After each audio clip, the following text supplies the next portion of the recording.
The U.S. Supreme Court heard arguments on whether 6 voters in Colorado have a legitimate argument to keep Donald Trump off the state's primary ballot. So that could have a significant ripple effect on the presidential election, but several of the justices appear to be skeptical of the state's argument. Fox 4's Stephen Dial, and now with more on the case. Stephen.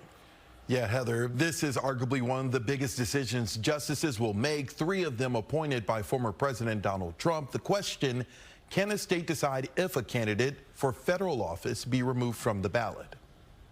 The U.S. Supreme Court is on the clock with early voting for Super Tuesday weeks away. Justices will decide if Colorado can remove former President Donald Trump from the primary ballot. For the first time in history, the attack was incited by a sitting president of the United States. Colorado Attorney Jason Murray argued Trump was removed for his role in the January 6th insurrection.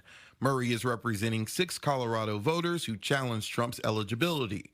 The legal argument centers around the 14th Amendment. By engaging in insurrection against the Constitution, President Trump disqualified himself from public office. On the other side is Jonathan Mitchell, representing Trump. Mitchell previously served as Texas Solicitor General. He argued President Trump did not engage in an insurrection.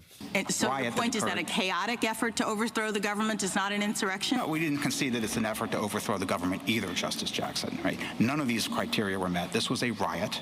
It was not an insurrection. Justices, both conservative and liberal, had concerns with the impact nationwide if they sided with Colorado, suggesting states would then have extraordinary power over federal offices. Just say it. It sounds awfully national to me. Yes, maybe some states would say, well, we're going to keep him on the ballot anyway. But I mean, really, it's going to have, as Justice Kagan said, the effect of Colorado deciding. We talked to constitutional lawyer David Cole about the case. The Trump team is leaning on a case from the 1800s that says this is a congressional decision, not up to the states. You heard questions about, is this our responsibility or is this Congress's responsibility? That's a running theme.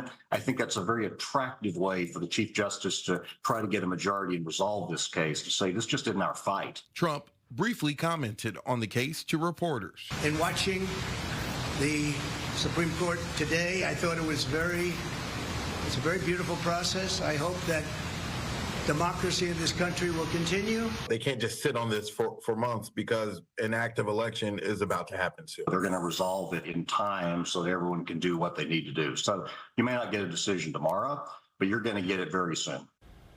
This week, an appeals court said Trump is not immune from prosecution in the 2020 federal election case. The court said it was unpersuaded by his argument. Trump has 90 days to appeal, something he will likely do. Steve.